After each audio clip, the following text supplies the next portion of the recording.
Let's play aggressively. Okay, we have another black against Jeffrey Salibu. Alright, well, we're going to play the Queen's Gambit as we always do. No, we're not, because we're going to face the Colle system. Okay. We have not faced the Colle yet, to my knowledge, and this also might transpose into a reverse Stonewall. We'll see. The best move against the Colle, the most non-committal move, is to play knight f6. Just developing the knight and seeing what white does. Okay, so knight c3 is already bad. We've went through this many, many times. Knight c3 and Queen's Gambit positions in Queen's Pawn game is almost always a bad move positionally because it blocks the c-pawn, and the c-pawn should always be on c4 in these positions. So how does black actually exploit? What is the most principled move for black in such positions? Well, let's think about it logically. Knight c3 is partially bad because the d4 pawn essentially becomes a weakness. If white can't play c3, as white often does in the Colle, then the pawn on d4 becomes quite vulnerable. And we exploit it by playing a kind of reverse Queen's Gambit. We play c5. And we never are afraid of d takes c5 in these positions, which happens. But you guys already know that dc5 is almost never scary. And here's the important thing. You don't have to rush. And I need to emphasize this very strongly. You don't need to rush to take this pawn. So a lot of you are thinking, let's play e6 and take this pawn. There's nothing wrong with that. But my approach is let's develop normally. And when we have a convenient opportunity, then we're going to push the e-pawn, or we're going to play queen a5 and win the pawn. I don't like the move e5 here. And I'll explain this after the game. I don't want to spend too much time. Let's just develop our knight. I'll show you why I don't like e5 after the game. e5 can lead to some overextension issues. It's similar in the Vienna Gambit. This pawn isn't going anywhere. It can't be sustained. It can't be defended well. So it doesn't make sense to go crazy just to try to win it back as quickly as possible. Okay, so in short, the reason I don't like e5 here is because white has the move bishop b5. That creates a pin against the knight, and it actually threatens the e-pawn. And then if we push the pawn again, we create a big outpost for white on the d4 square. So in this position, there's a couple of approaches we could take. I like the move bishop g4, developing the bishop.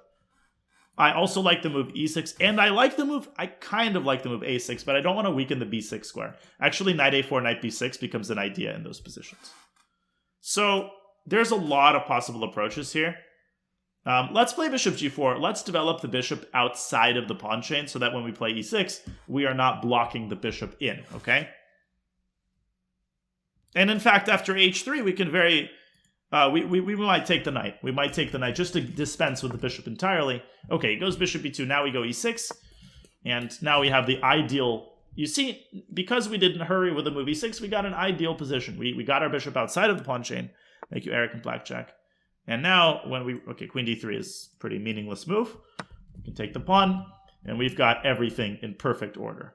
My guess is maybe he's preparing e4. I don't know. Yeah, e4 in this position without castling just seems too risky, though. Okay, this is not...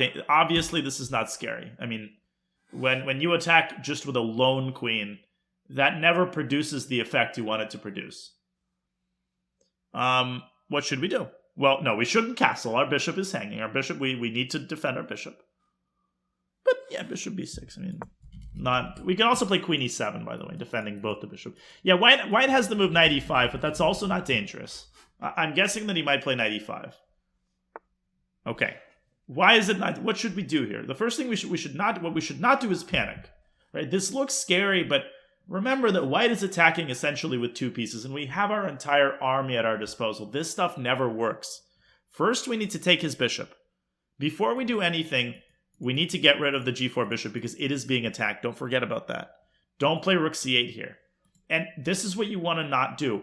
When your opponent plays a move, a lot of people have this tunnel vision where you say, oh, he's attacking c6. Spend a couple of seconds making sure you're identifying all of the threats. That's how you forget about a piece that's on a side of the board you're not paying attention to. We want to take e2, and only after he takes, presumably with a knight, is it a good idea to play rook c8. If I were playing a classical game, I would even consider sacrificing that pawn, but in the interest of playing solid chess, yeah, let's play rook c8 to defend the knight. We can also play queen c7, by the way. Queen c7 might have been even better, because it would have simultaneously attacked the knight. a6 is possible. but unnecessary. In fact, I want his queen to be on b5, knight d4. Okay. Okay.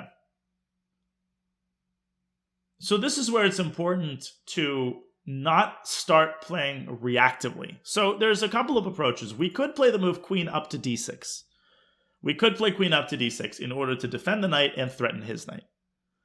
But we could also castle. We could just let white take on c6 and aim for the initiative afterward. But again, let's play solid chess. Let's play queen d6. Let's not give him any of what he wants. Queen d6. I would recapture with the pawn because that creates a mobile pawn mass in the center and it attacks the queen, so it's a move with tempo. So far, I hope my moves are making sense. Now you might ask, well, why didn't I play queen c7? Queen c7 is an alternative. Both moves are possible. But I somehow feel like the queen on d6 is nicely placed between the pawns. And also, another subtlety, when white castles short, I will immediately have the move bishop c7. So I'm like pre-building a battery. Whereas the queen on c7 wouldn't permit that battery to happen. Okay, queen a6, attacking the rook. Of course, moving the rook is not the best way to defend it. The best way to defend it is to castle. The best way to defend it is, of course, to castle. And now everything is developed. White is very weak positionally. He's wasting a lot of tempi. And it's time to start punishing him. Now, punishing such play is not always easy. And it's not like we're winning. We're not winning yet. We just need to start grabbing more space, putting our pieces on better squares. And ultimately, if he continues this kind of play, stuff is going to manifest itself. So we've got two ways to grab more space. We can play c5 or we can play e5. Both moves are great. Both moves are totally fine. But I like the idea of going c5 because on the next move we could go c4. And I don't like e5 as much because I'm married to the idea of playing bishop c7 after white castle. So I want to keep this diagonal open, if that makes sense. I want to keep this diagonal open. And I just like this pawn chain. I don't know. I like this pawn chain. Also, we can put our knight on e4. Shall we? Let's put our knight on e4. Let's centralize. Keep grabbing space. Keep making progress. Keep pushing him off the board. No rocket science here. These moves are just natural, good, wholesome positional moves. And then we can support it with the move f5, the Pillsbury Knight. This is important not to overthink these moves. So this is a very important moment. He wants to trade the knight on e4. It's a great example of trading on our own terms. This is where f5 is a great move. Why is f5 such a great move? Because if he takes on e4 with the knight, we will take with the f-pawn. Well, why is that good, you might ask? Well, it's good because, first of all, we have another pawn in the center. Look at this. These are a lot of pawns in the center. We also have a lot of pressure down the f-file. And that pressure could be converted into something pretty realistic. Bishop d2. Well, let's continue improving the position of our pieces. I have to say he's not playing badly. Yeah, rook f7 is a great move. Rook f7 is a wonderful move because it prepares to double rooks on the f-file. White might castle long. Let's double rooks on the f-file. And now we're threatening rook takes f2.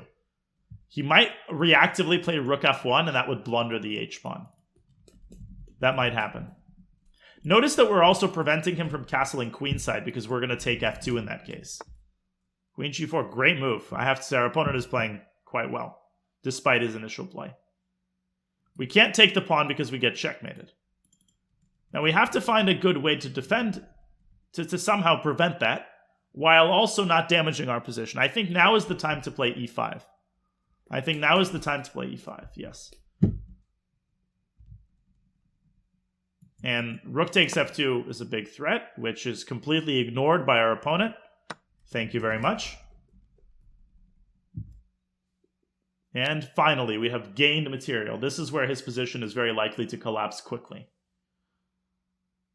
There is the move queen takes e4 here. I saw it. It's not dangerous. a3, wow. Okay, total collapse. He's blundering another pawn. We will take it. Thank you very much.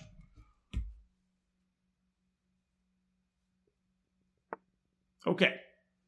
Now, we need to be careful here because our position is under a little bit of pressure, even though it seems like everything is over. He's got this bishop on c3. It's exerting pressure down the diagonal.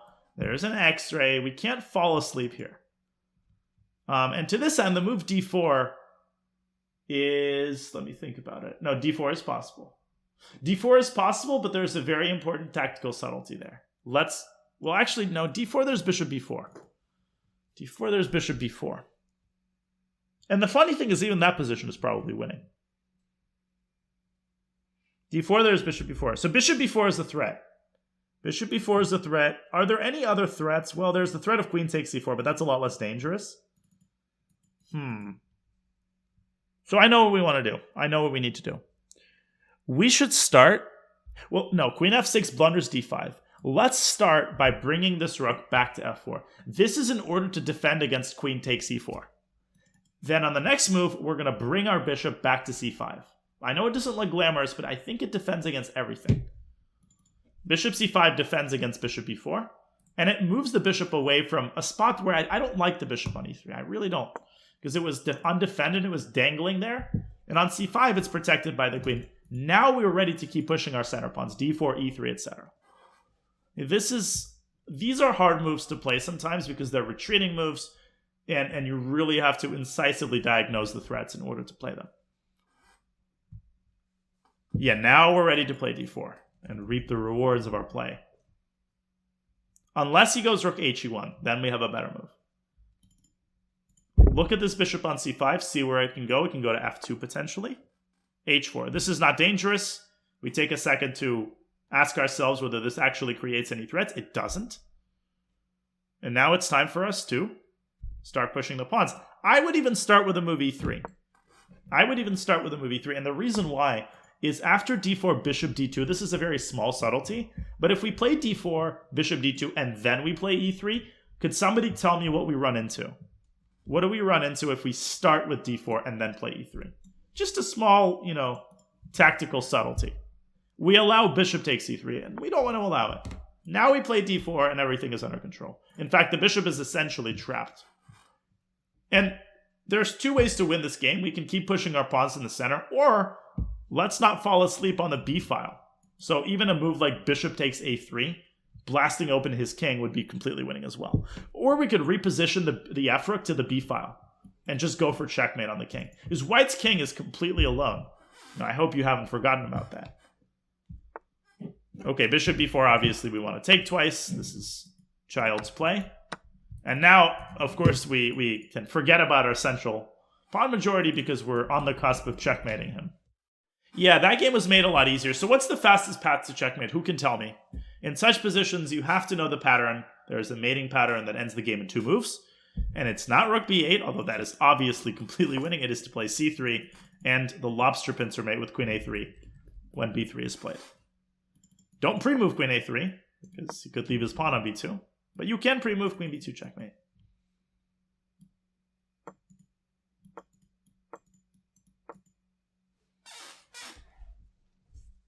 Okay.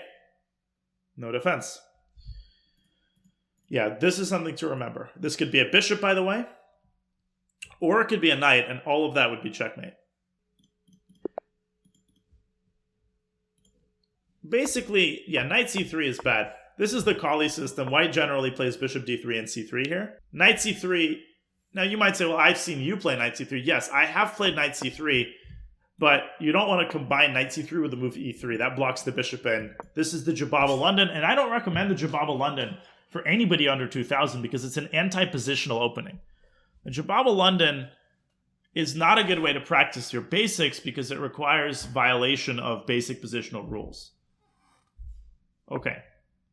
That's like, I don't know, learning how to cook and going straight into making, Gordon Ramsay's specialty dish. Like, you want to start by making spaghetti and meatballs and the basics before you move on to fricking beef stroganoff with $1,000 truffles.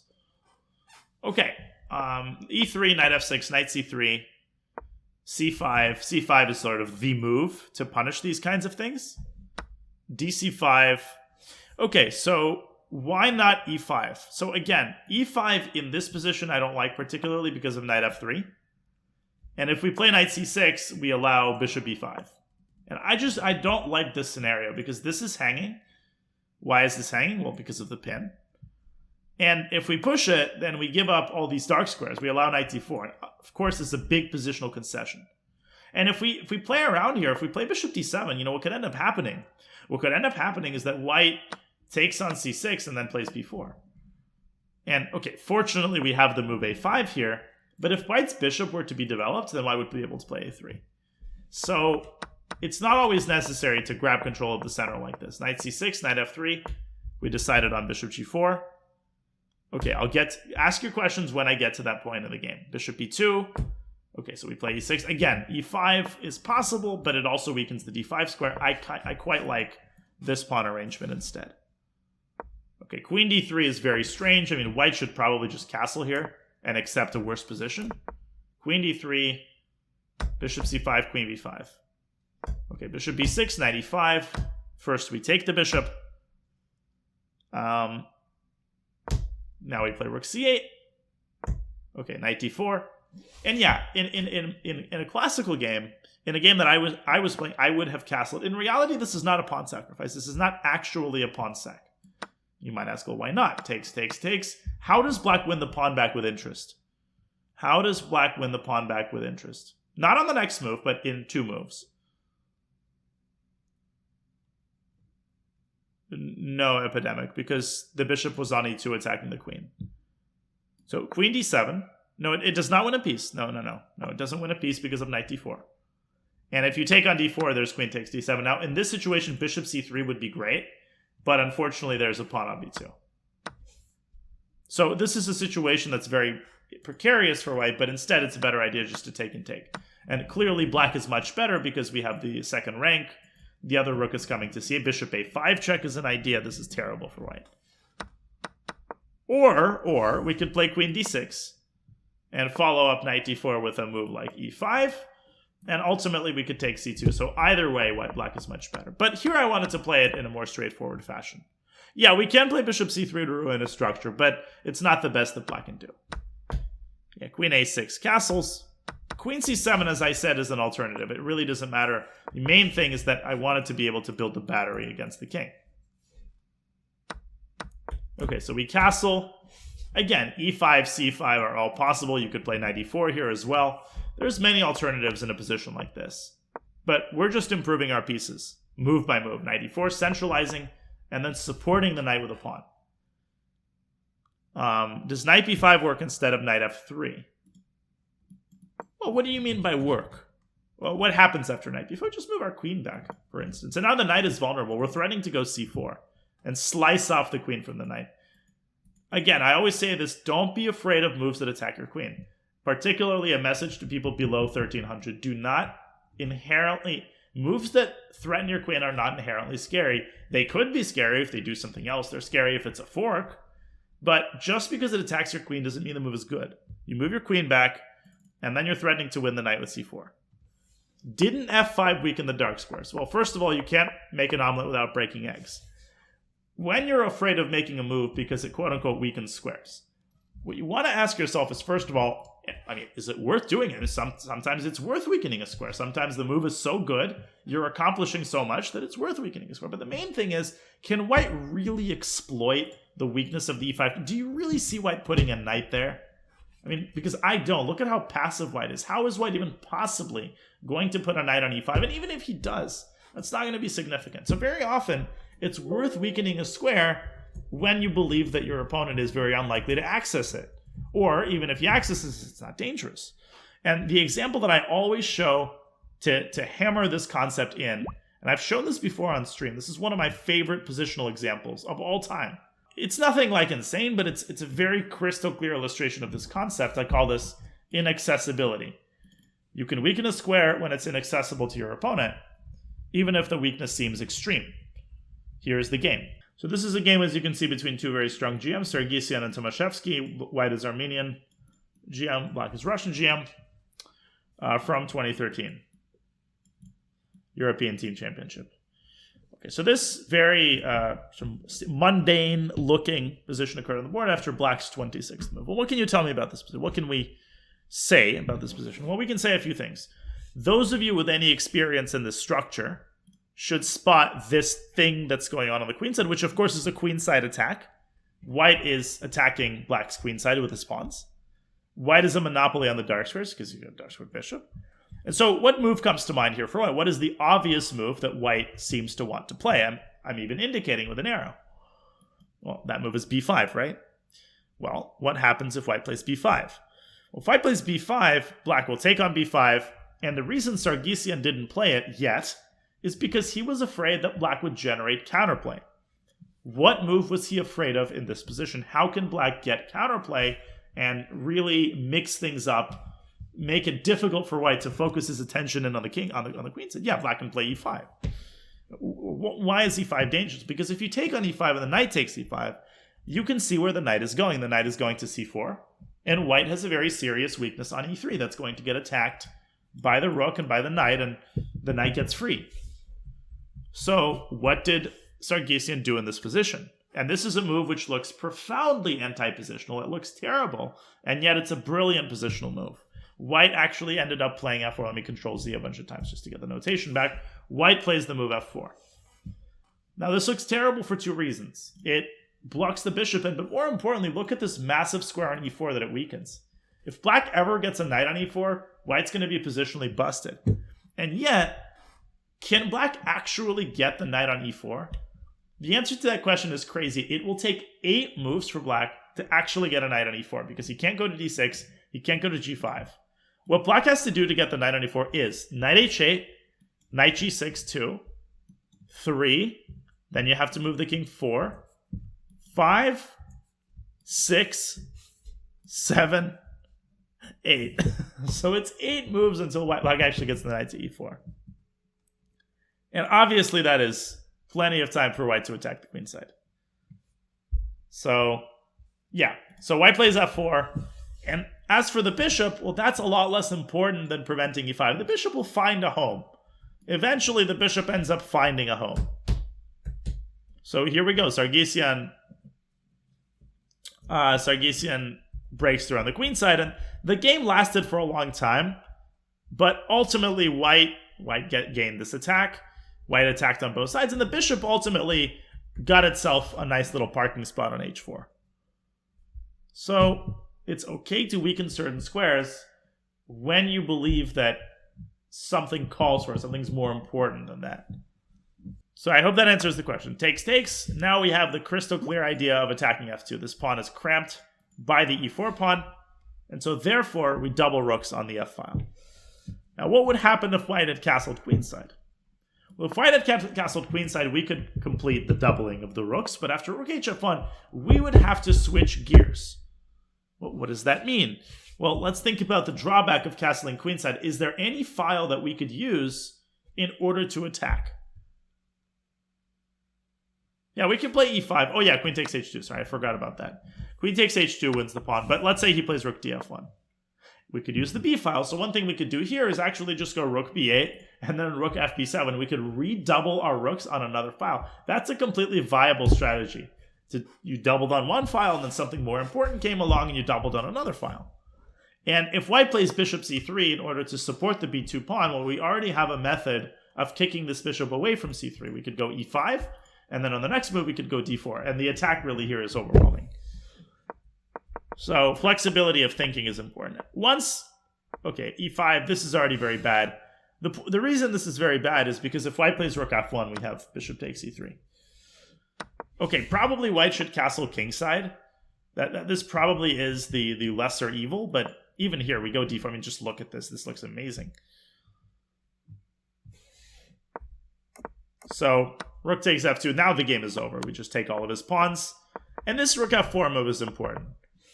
Because again, if we play d4, we blunder bishop e4. If we play rook e8, for example, we give up queen takes e4. This is a big deal. This move is really nasty.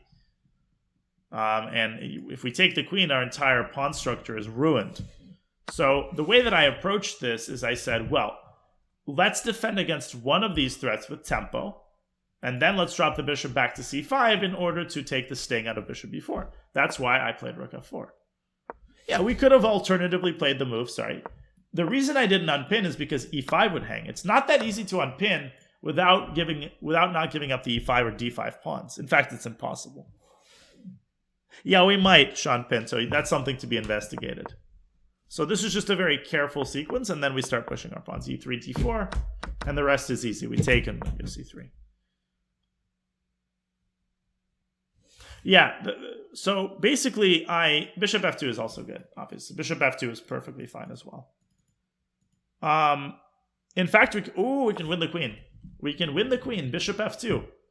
If queen h3, then rook h4 traps the queen. And if queen g5, rook 8f5 also traps the queen. That's crazy. I saw the rook h4 queen trap. I didn't see this move. So yeah, we could have won the queen, actually. Very, very, very, very pretty. Can you explain the e3 pawn push instead of d4? Sure.